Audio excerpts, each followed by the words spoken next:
All right, welcome. Good morning, good afternoon, good evening, depending on where in the world you are coming at us from. And thank you for attending our webinar today, where we're going to talk about knowledge exchange opportunity that we had between the United States and Scotland. My name is Missy Good, and I am the mariculture specialist for Alaska Secret. I'm one of your co-hosts along with Anushka. If you want to introduce yourself.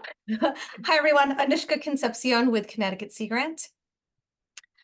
And today, a little bit of the format of what our webinar is going to be like. We are going to give you a high-level overview of our tour, and then we are going to have our industry representatives that came with us talk about what their impressions were of what we saw while we were on this tour and the companies that we visited and the sites that we saw. We are going to encourage questions from our audience. However, we would like those questions to come at the very end of the presentation. So while we are giving our presentation, we ask that all of our audience members keep your microphone muted. If you're new to Zoom, probably most of us are not, that audio button is down at your lower left. So please keep that muted. You can keep your video on if you would like, though that is not necessary.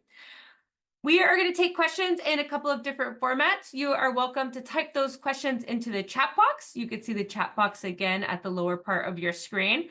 You are welcome to type the question in to everybody. So if you just go to your chat box, you'll see the first option is to ask that question to everyone. So then everyone would see your question, and then I'll read that out loud. Another option, if you would like to stay anonymous, that is perfectly fine. You can direct message myself or Anushka the question, and we will read it out loud anonymously at the end. Also, at the end, you are going to be welcome to unmute yourself and ask your questions out loud. So as we're going through this webinar, please think about what questions you have, and to capture those questions, go ahead and type them into the chat box, again, either to everyone or anonymously to one of us, and then we'll get those answered.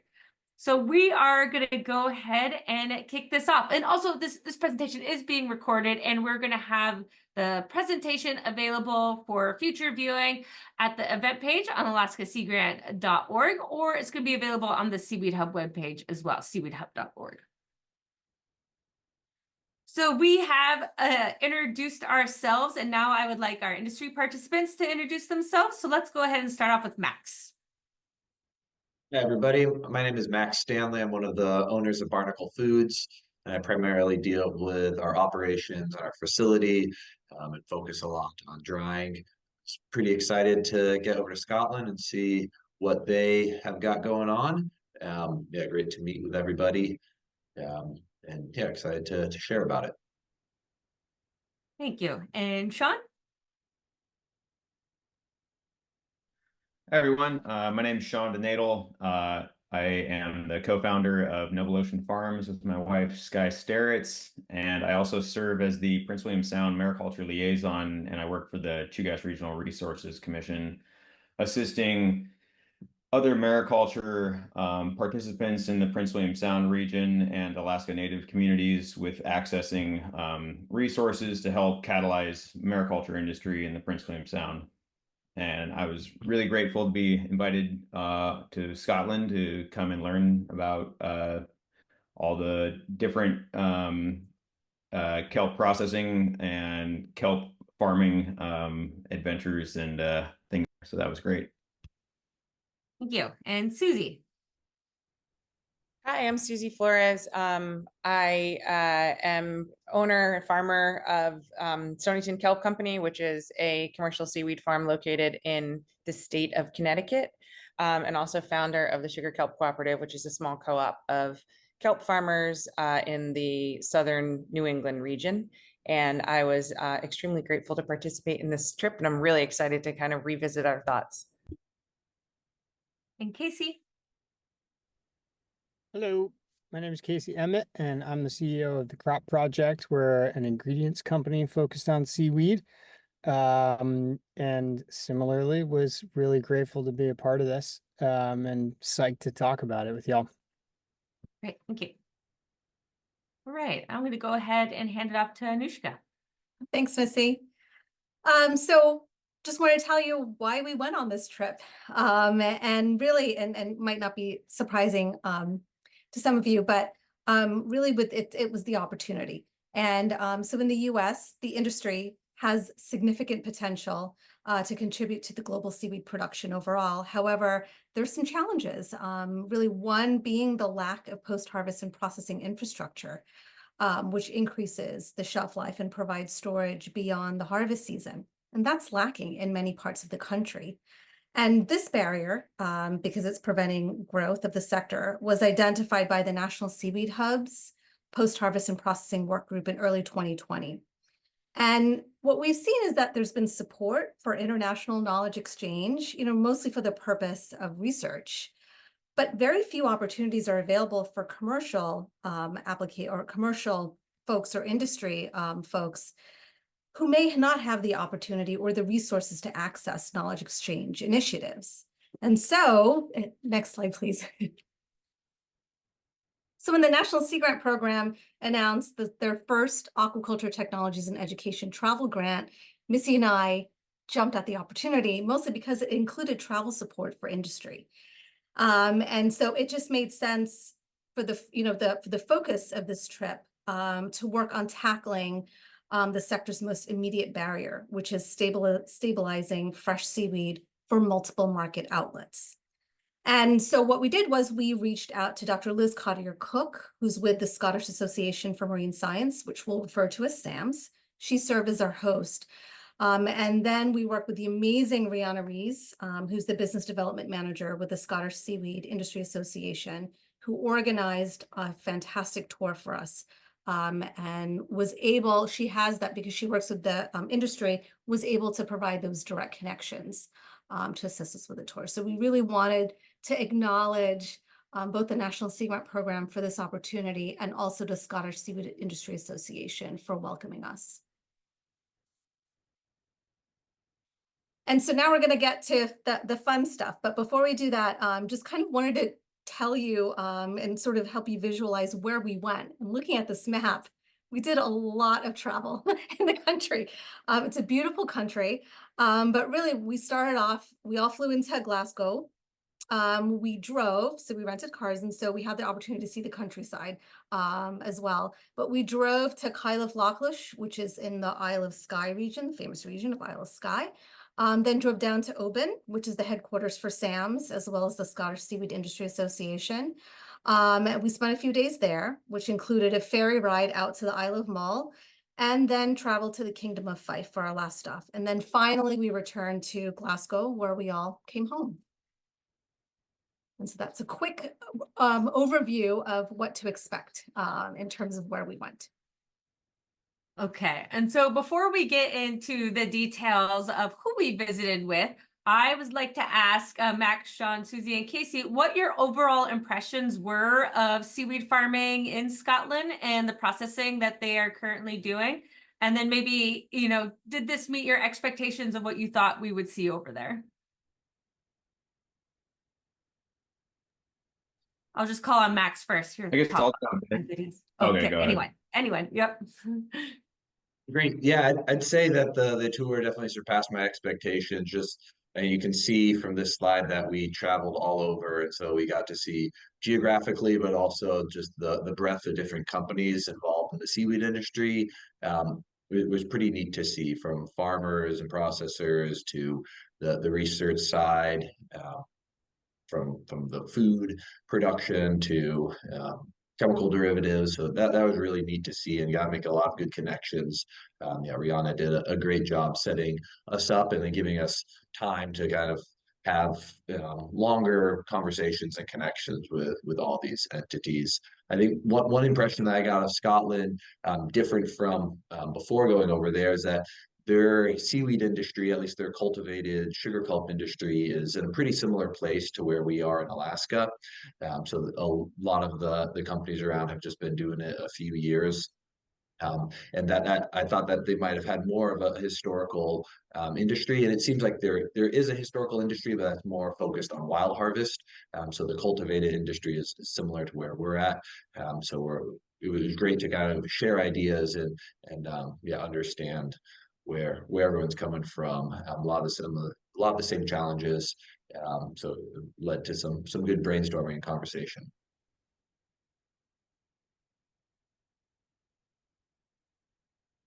Yeah, I would just second what Max just said. I mean, I felt like the coastline of Scotland reminded me a lot of the coastline in Alaska. And some of these communities where farming seemed to be taking off and there was large farms in the water were really remote from processing areas. And so getting out to, like, for example, the Isle of Mull, and then when we went out to the Isle of Skye, there wasn't the processing infrastructure to support those farms. And so we got to tour some processing facilities that were then collecting the kelp from those farms, but the transportation logistics just really reminded me a lot of the challenges that we're seeing in Alaska. And then, yeah, learning about the history of their uses for seaweed, and that, like, within their culture, they have a long history of using it for, soil amendments. And so it was neat to see old photos of people going down to the beach and raking kelp and putting it in baskets and carrying it onto the land. And yeah, it was really an amazing trip. And I felt like I learned a lot, and I'll let other people know.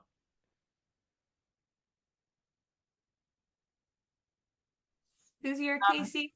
Yeah, I mean, I think that what Max and Sean said also, outside of the opportunity to kind of have discussions that are rarely able to be facilitated, just because I think what we do is kind of scattered, and we're all across the world. So it was really nice to just share space with people who kind of understand what we're working towards. But it was really interesting to learn about their regulatory processes and how they're approaching similar issues that we, in some instances, are a little bit further down the road on, but in other instances, we're kind of in the same place, if not maybe a little bit behind. So that was really cool. It was really insightful for me, and it gave me kind of a good to-do list to start thinking through discussions that I would like to have when we got back home with our partners in the regulatory space and food safety space.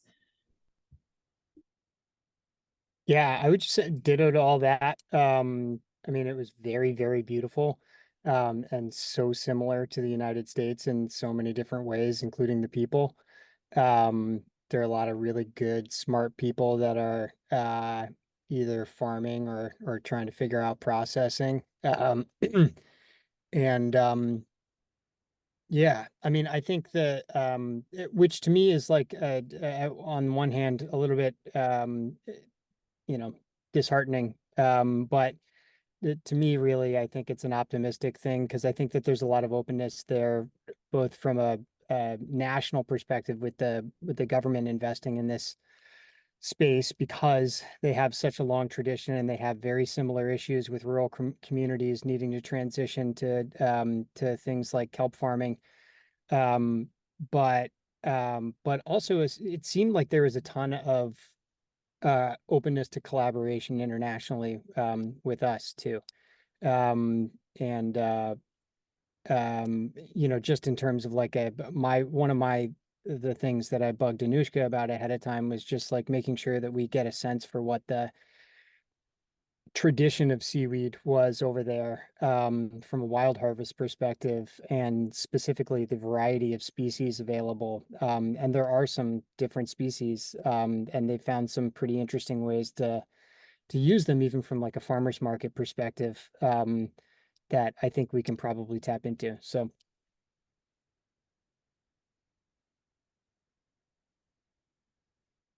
Well, thank you for your overall impression. So now we're going to go ahead and start digging into some of the details.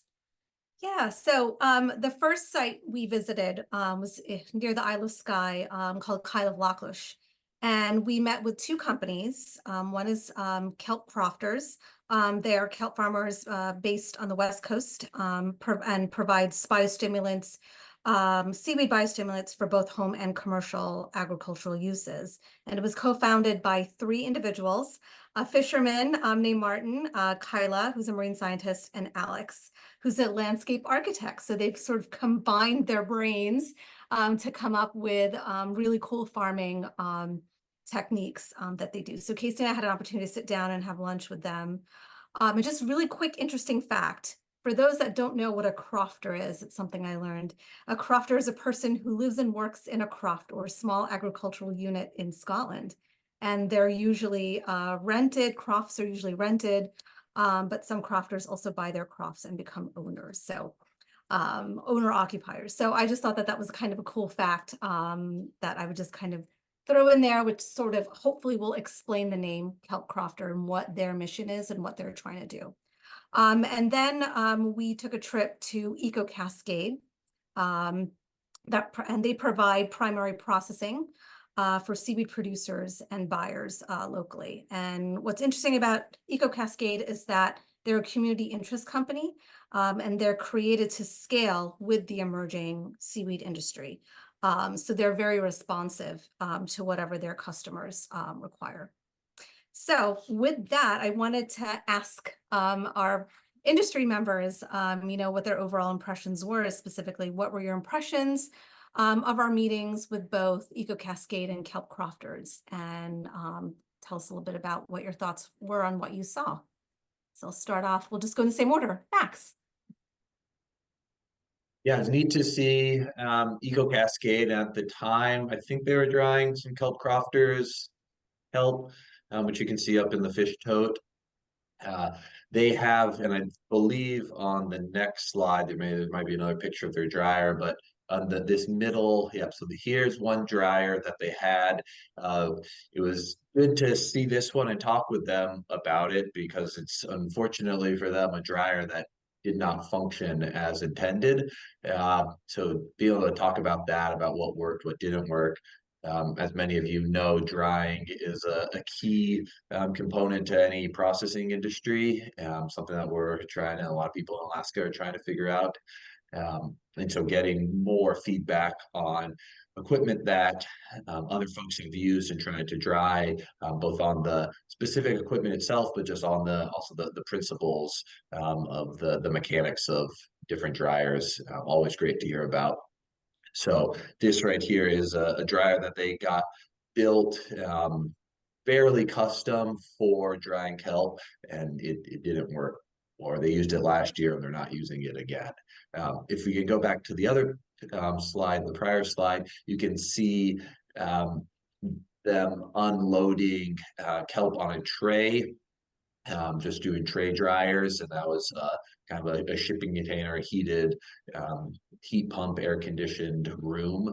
That was how they were drying kelp this year. So it's yeah, also good to see about that. I mean, it's a lower tech but higher labor way to dry, but it's kind of a tried and true method.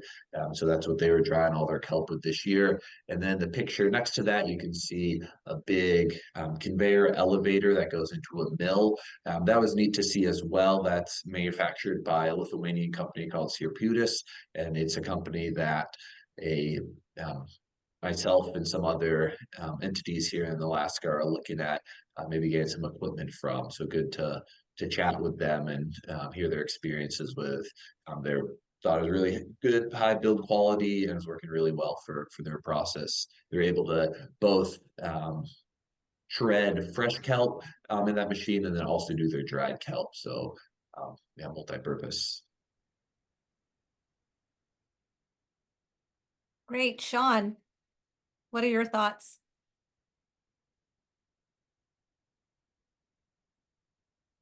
Oh, Sean, you're on mute. Thanks. Yeah, so this was the largest processing facility that we saw on the west coast of Scotland. These gals over there that are running Eco Cascade are doing an awesome job. It was just cool to see a lot of activity when we were there. There was people driving forklifts around. There was people, cleaning kelp in this big wash tank. There was people running the shredder, and then there was people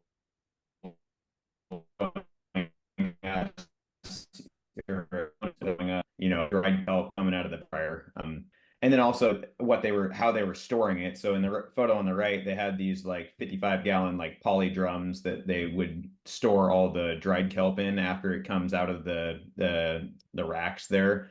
And prior to that, it's going through a shredding step in the photo where Casey's standing in front of the conveyor that goes up to the shredder.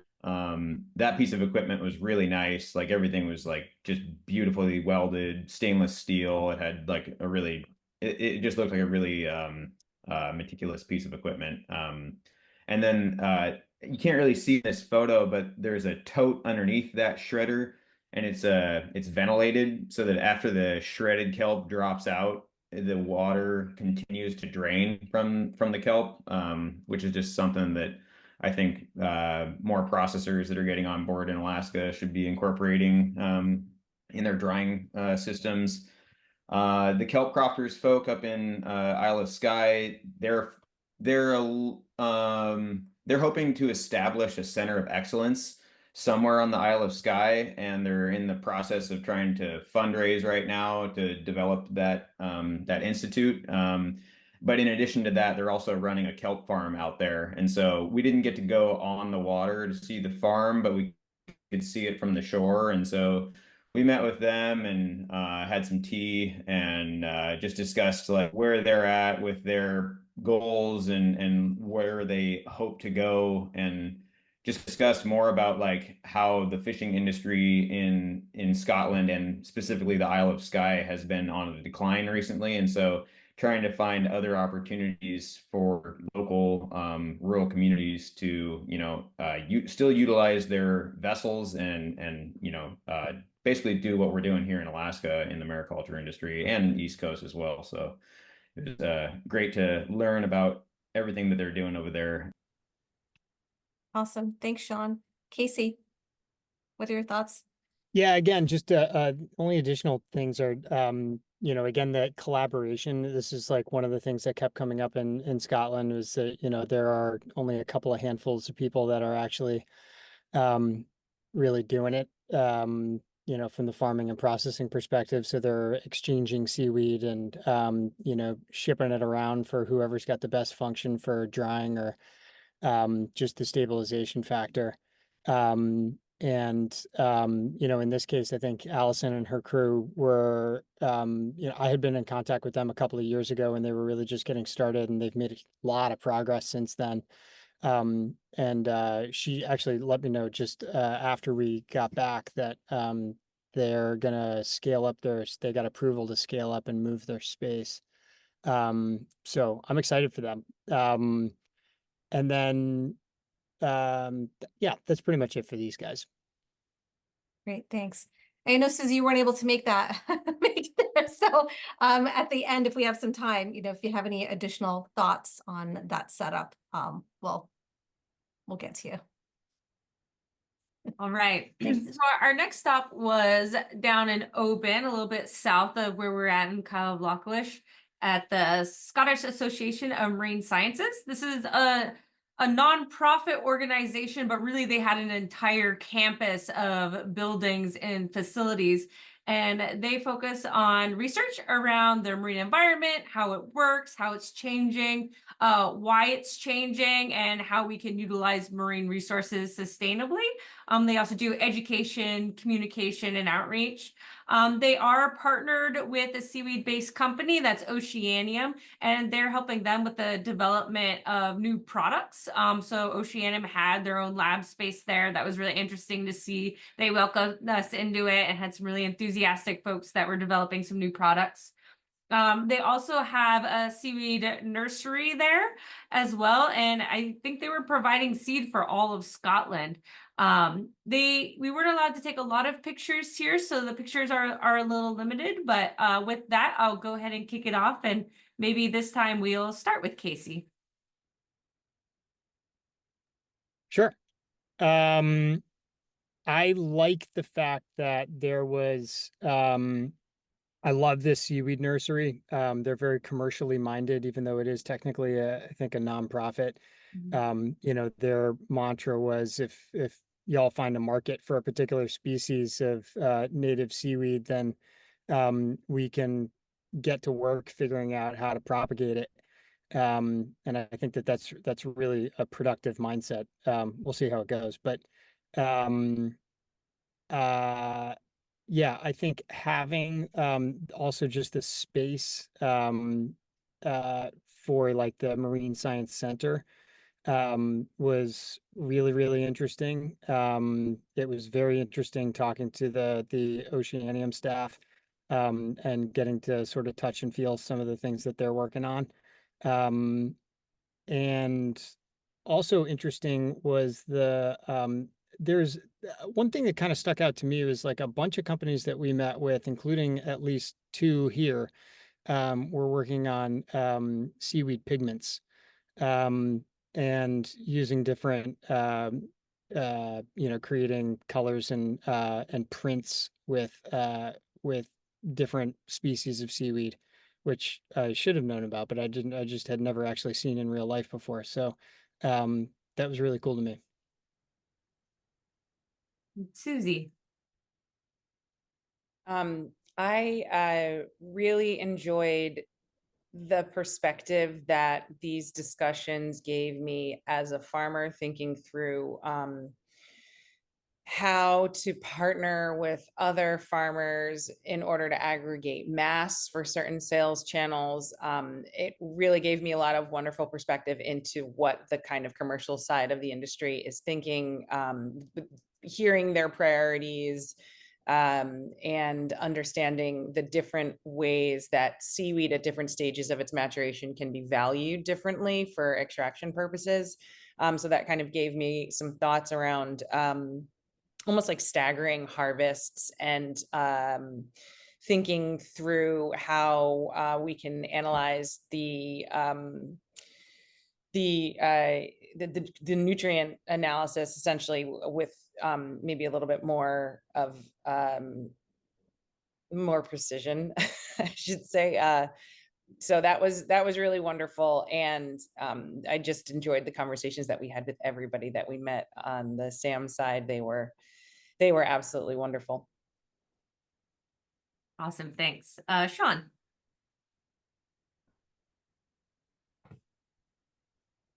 Yeah, the Sam's facility was really cool to visit. But the seaweed nursery was really impressive. They didn't allow us to take any photos in there, but it was really state-of-the-art equipment, and the lab manager in there was just he was on it. Like I wanted him to grow me some kelp. And then the Oceanium group, learning everything that they were doing was really fascinating and really inspiring. Learning about yeah, like as Casey mentioned, the different dyes that they were looking at creating with kelp and seaweeds. That was really cool. They were talking about making like printer ink with seaweed based dyes.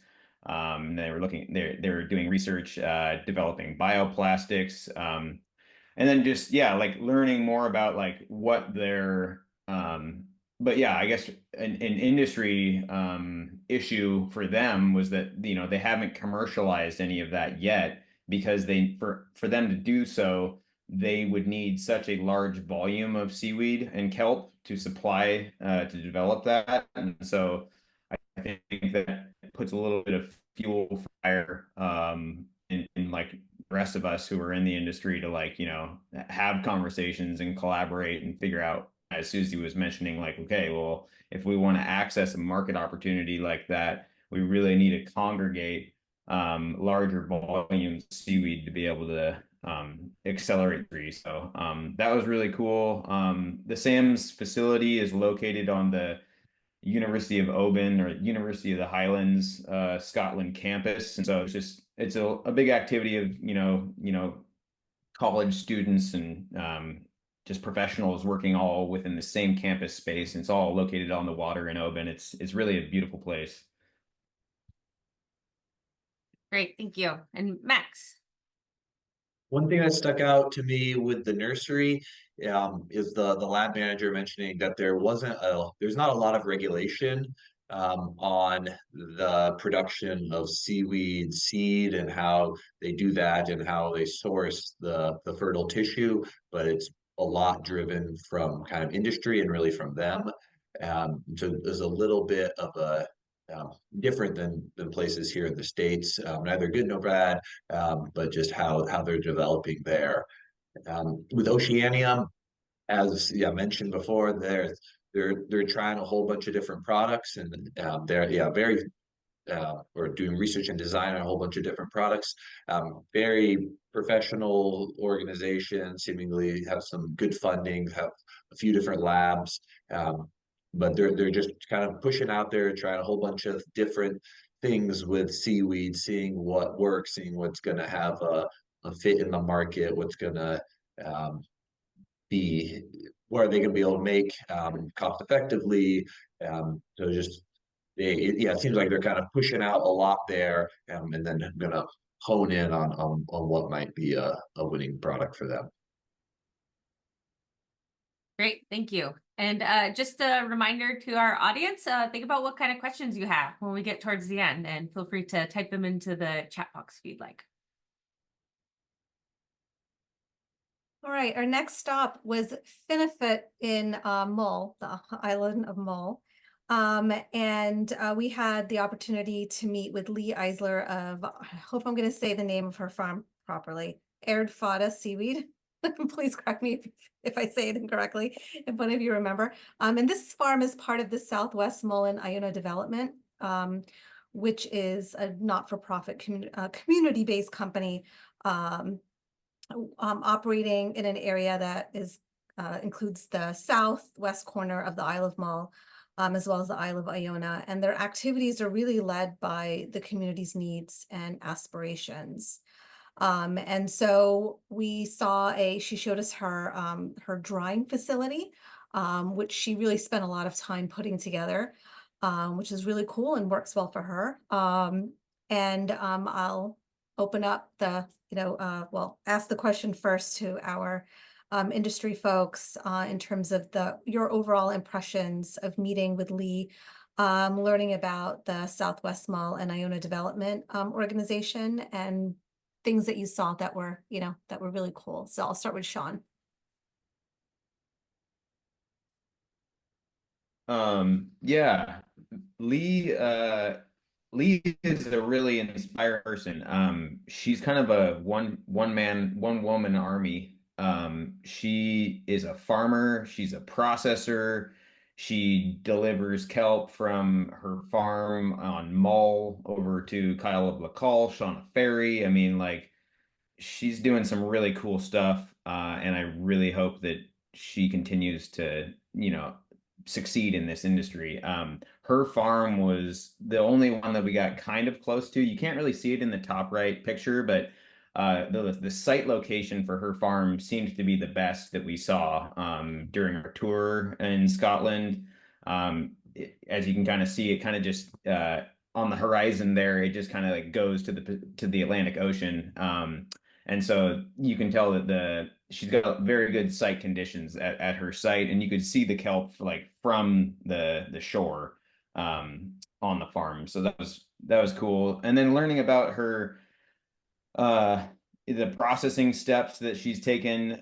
This is a wood-fired kiln over here. She said it's all batch dried, and she hangs individual blades of kelp on these lines. If you can kind of see on the left, it's very labor intensive. She was hoping that, in the future she could get some more automated systems, and she's also working with the other two processors in the country, to process some of their kelp, because they have a higher, they're able to produce high volumes, but she doesn't have assistance to process it in the connexes that they have there, and it's just not it works, but it's very labor intensive. And so that was just something that we learned about her. And then it was also really interesting here. There's an abandoned oyster and mussel farm, which had all sorts of gear just left, like, strewn about on this beach. And it was really interesting to see that too, just kind of like a relic of past culture endeavors in the region. Great, thanks, Sean. Susie, how about you? I loved meeting Lee. It was so wonderful just from like a validation perspective to realize that a lot of the headaches are the exact same in the UK. And it just felt really felt very seen by her. It was wonderful. Um, I agree. Like her farm was gorgeous. It was a great location. It seems like they have the same bottleneck issues. Growing the kelp is not the problem. It's finding something to do with it in a way that is both efficient and effective when you're pulling it out of the water. In a lot of the situations, these farms are smaller farms. They're smaller operations. They are not, you know, at least, you know, I recognize Lee's experience very much because it's essentially what we're doing. You know, we have like 1 to 2 farm hands when we're pulling kelp out of the water, and finding a place to stabilize it it's problematic. I really did like her kiln. I think that if I had a Connex like that, would take definitely some of the pain points that she mentioned, including she said she didn't pitch it correctly. And she was kind of kicking herself for that, but I think she did a pretty amazing job given the resources that she had. But it was inspiring, and it kind of made me think that this is a possibility for some smaller scale drying. And her facility, this kiln that she used, was food grade approved in Scotland, which wouldn't that be wonderful if that was something that we could do here in the US, especially from you know, the farmer side, without having to hand it over to a processor. She had, you know, the kiln itself seemed like it was it made a lot of sense given where she was and the other endeavors that she was working in, given, you know, she had her hands kind of in lumber as well on mull.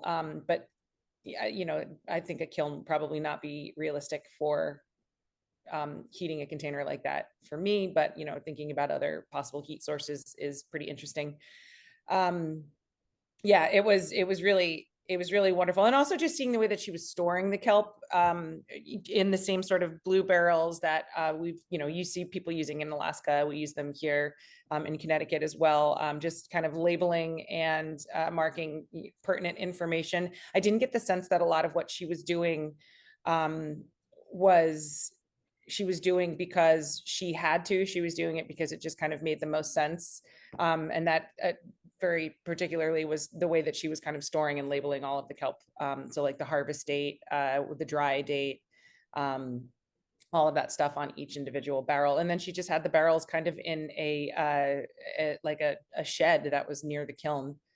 So all of that was really, really cool to see. And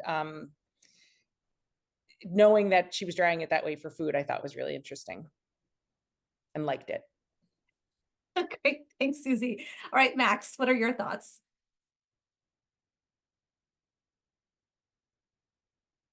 I have to echo about the kiln. I think there could be uses that a concept to work in Alaska, especially rural communities in Alaska where there might be biomass sources, but electricity and oil are pretty expensive. So yeah, as a proof of concept, it seemed that this could work to have an alternative heat source, drying kelp. Definitely it'd be kind of a smaller scale operation likely, and more automation, but even just kind of setting up the dryer a little bit differently. But it seems like there could be definite potential there. Thank you. Casey. Yeah, same. What everybody else said. I loved Lee. And she also had my favorite joke of the trip, which I'm not going to repeat here because it was totally inappropriate. But again, similar to the Isle of Skye folks, I felt like what we witnessed was sort of early days, which we've all seen a lot in various areas of the US. And even when it came to the area between where what we're looking at with her standing in the dryer and her farm site, you know, she doesn't necessarily own the property that's right there. There's an absent landlord who owns this beautiful space. And you know, it appears to me that, like, I mean, look, Scotland's got a lot of coast. And if we can really build markets for this, and they can, if we can figure out the local processing, folks like Lee can potentially grow like quite a bit and make a living out of this, but we've got a lot of stuff to figure out between now and then. Thank you. All right, and we'll move on to our final stop. This is the House of Seaweeds, formerly known as Seaweeds of Scotland. They also have another name as well, and I can't think of it at the moment. Maybe someone else will.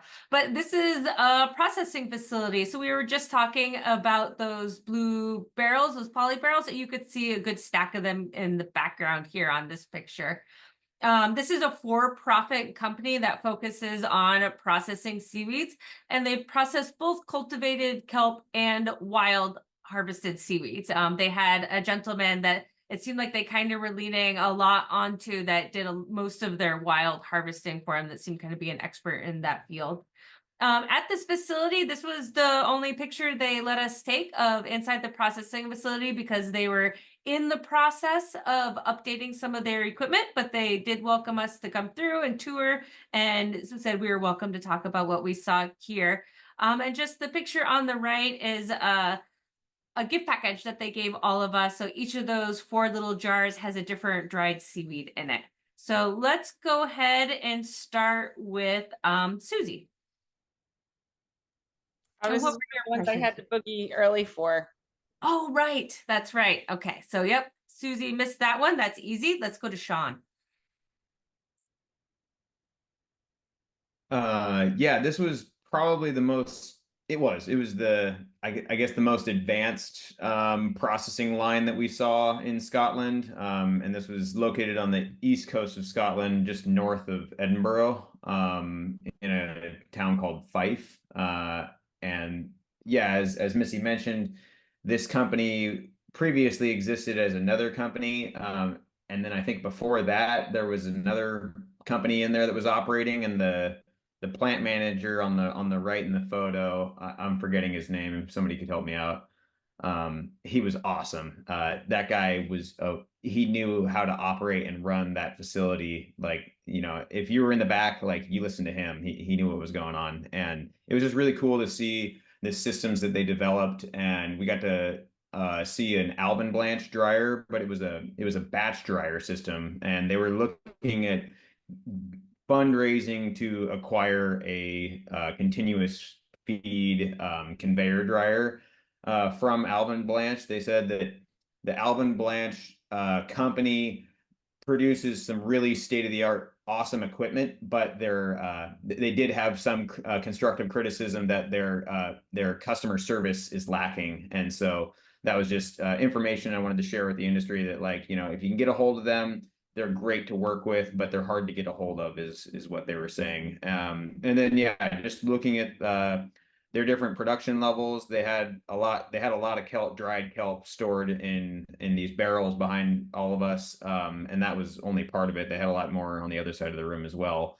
And they had a team of folks filling, you know, some CPG glass jars and bags that they would sell at local markets, as well as I think some other food industry products. And then it was interesting to know, yeah, so they were just starting to dabble with processing kelp for farmers. But on the east coast of Scotland, there's really not any active farming going on. So all the kelp that was being processed was mostly wild sourced. And so they have a lead that goes out and does, you know, collects kelp from and seaweeds. And I think they said that they processed like 17 different species of seaweed in this facility. So it was really cool to see the different products and then the different mill sizes. They had a mill that they had, and they were running the mill with different screens in it. And so they had different, you know, they had like a kelp powder, they had like kelp flakes. It was just really neat to see the refinement of the different types of seaweed products that they were making. Right. Casey. Yeah, same. Really admired these folks. Processing facility was super clean, and seems like they've got a lot of opportunity to scale up.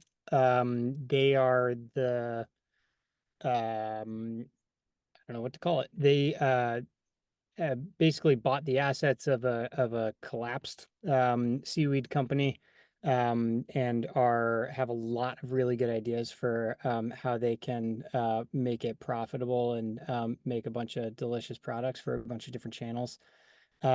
Also very open to collaboration, which you love to see. And they just seem like they were total pros.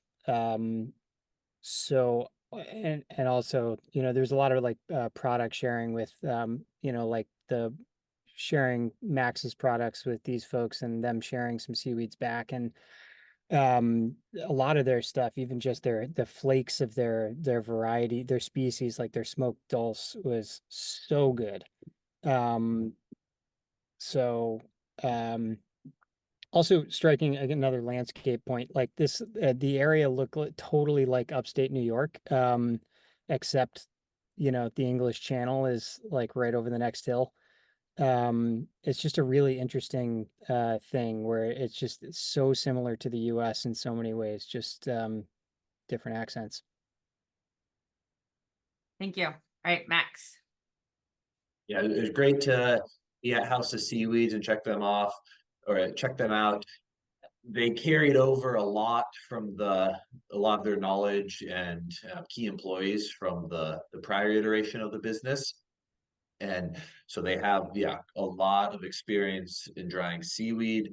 Their process controls and their food safety was really paramount to them, and that came across to us. It was really evident, and a lot to learn from them on that side, and just to see what goes into their thinking. And then to see their drying operation, they exclusively dry. Almost entirely wild harvested, but drying is just their focus, and they really tried to hone in on that process. As Sean mentioned, you could see their fluid bed dryer by Alvin Blanche, which is a kind of a different concept of a dryer, but get to learn about what works for them on that and what they're thinking about for drying. This was an awesome stop to check out. Great, thank you. Well, we have about 10 minutes left, so I think that we have asked enough questions. And I want to go to our audience. And so we do have several questions in the chat box. So I'm going to go ahead and read those out loud. And then we'll be able to take some questions out loud from the audience, who will be able to unmute yourself. So this first question is for Susie. It said, one takeaway from Sam's tour, you mentioned how we can analyze our kelp with more precision. Will you please expand on this? What tests, stages, components, etc.? So that's really what I learned when we were talking with Oceanium, was just the different extractive elements of seaweed and how they're valued differently. So having a deeper understanding of what the seaweed on my farm is particularly rich in, or just kelp in general, I think would allow me to kind of get a better understanding of what sort of markets would be the most profitable for me to grow for, what sort of relationships I need to start to develop. So that was really kind of where I was going with that. And a lot of that testing is not something that we currently do, especially since we're just growing primarily for food or soil amendments here. Our next question is about the kiln dryer on the Isle of Mull and how that the kiln drying actually worked. And they're asking about the kiln doors being left open. And I will mention that the kiln doors, they opened them just to show it to us. They weren't actually in the process of drying. Does anyone of our industry folks want to expand on how they use the kiln to dry seaweed?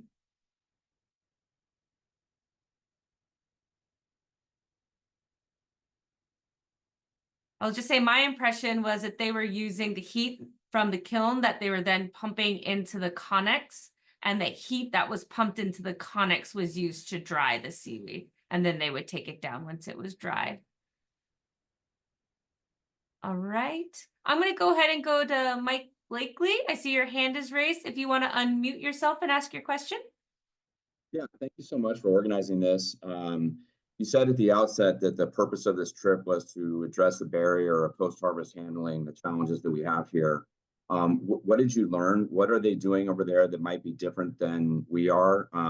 Did you learn anything that will help address the barrier? I know you talked a little bit about the drying equipment that they're using. And then the second part of that question is, excuse me, how will this information be disseminated? Are you working on a report so that this is available to the public, what you learned and your findings? Thanks so much. I'm going to go ahead and move it to the industry members on the part of how is what you learned applicable to our respective states.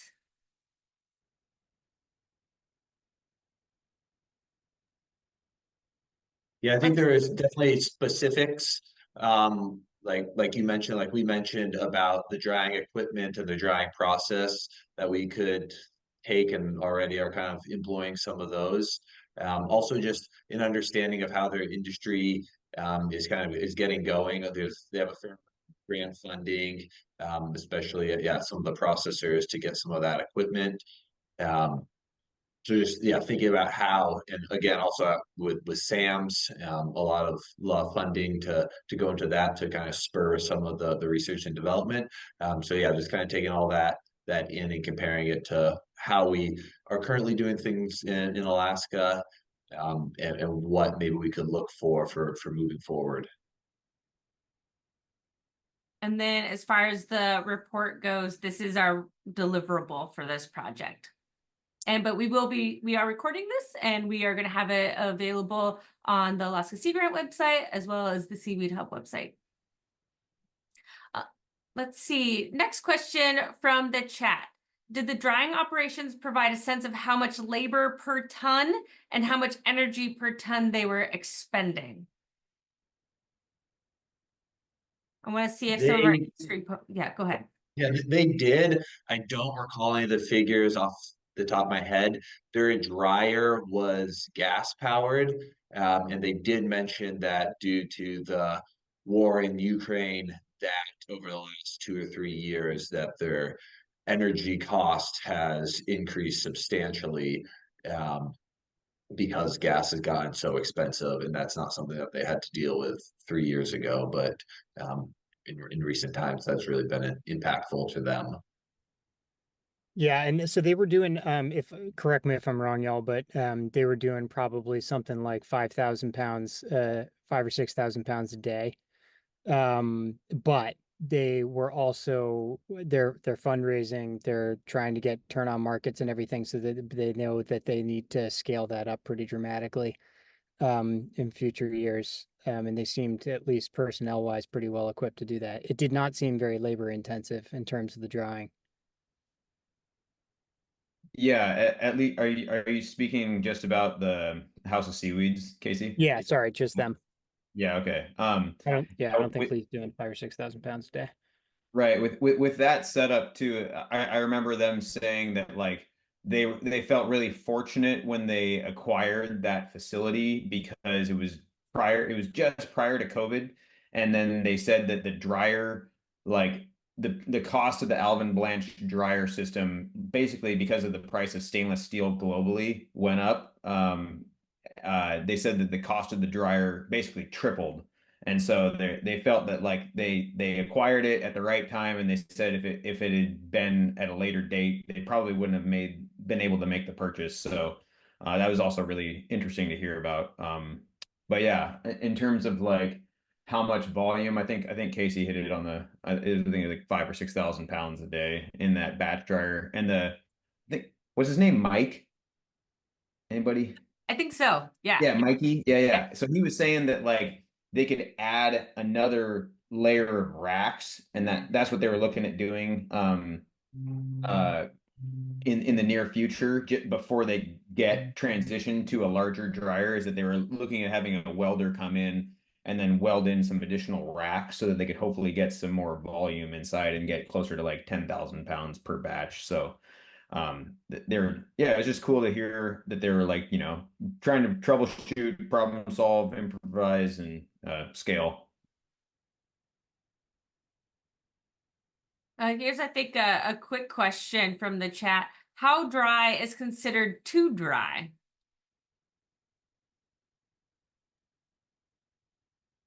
I think that they were going, I mean, normally we're trying to get like the moisture level down below 10%. And I think that that seemed pretty standard for them too. And obviously keeping water activity very low too. You know, all that stuff like the outcomes for dried material seem very similar to a lot of at least what we've done and what I've seen other companies in the US striving for as well. Standard food practices. Next is a question about the pigments. For Oceanium, they were producing the pigments. What process are they using?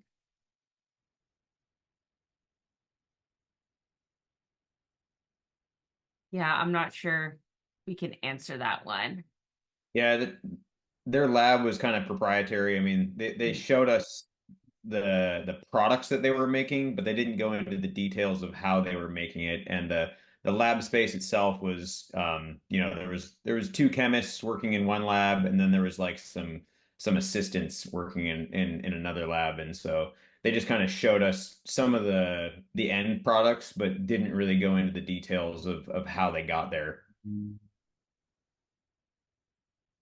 I think we have time for one more question. How many operations equivalent to the House of Seaweed would it take in order to substantially grow Alaska's processing capacity? And that's in the chat.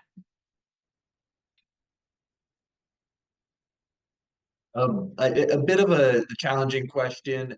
I mean, it's incremental, so anything's gonna help. Right now it's a pretty minimal amount of drying capacity in Alaska, but that is looking to hopefully change with some of the BBB money. House of Seaweeds also, as we mentioned, they are primarily using wild species, 7 or 8 different wild species. Whereas there's very little wild harvest in Alaska right now, or minimal wild harvest, and most of the focus is on cultivated species. But yeah, I think if we could get one operation that could dry at the scale of House of Seaweeds, that would do a lot for the state. But again, Alaska being so large and regionally dispersed, you likely would need to have an operation in multiple regions to actually be able to take help from the disparate farms. Yeah, thanks for that answer. I would like to point out that Brian Himmelblum has put in a couple of resources into the chat box. One is a link to the Alvin Blanche, which is the company that built the batch dryer. They also have a conveyor feed dryer as well. That's a little bit larger and can do more capacity. He also put in a link to Science Direct research article on extracting pigments from natural seaweeds. We have our email addresses here. We are happy to follow up with folks. Anushka and I, we do have a lot more pictures for those places that we were allowed to take pictures, so we can follow up and answer some more specific questions or share more pictures along these lines. We are happy to do that. Again, these recordings will be made available. It probably will take us about a week or two to get that up on our website, but then anyone can come back and view these. I would really like to thank the Scottish Seaweed Industry Association for helping to put this tour together. As you've heard, we met a lot of really wonderful folks along this way, to the National Sea Grant Program for funding this, and a huge thank you to Max, Sean, Susie, and Casey. It was a fantastic trip. I think we all learned a ton. I learned a lot, and it was really enjoyable being able to travel with you and meet these different people, and the respect that you showed everyone that we met along the way was commendable. Nushka, any final words? No, just agree with everything you said. And you guys were a great group to travel with. So hope you got a lot out of it. All right. And with that, we're going to go ahead and end. So thank you, everyone, and enjoy the rest of your day.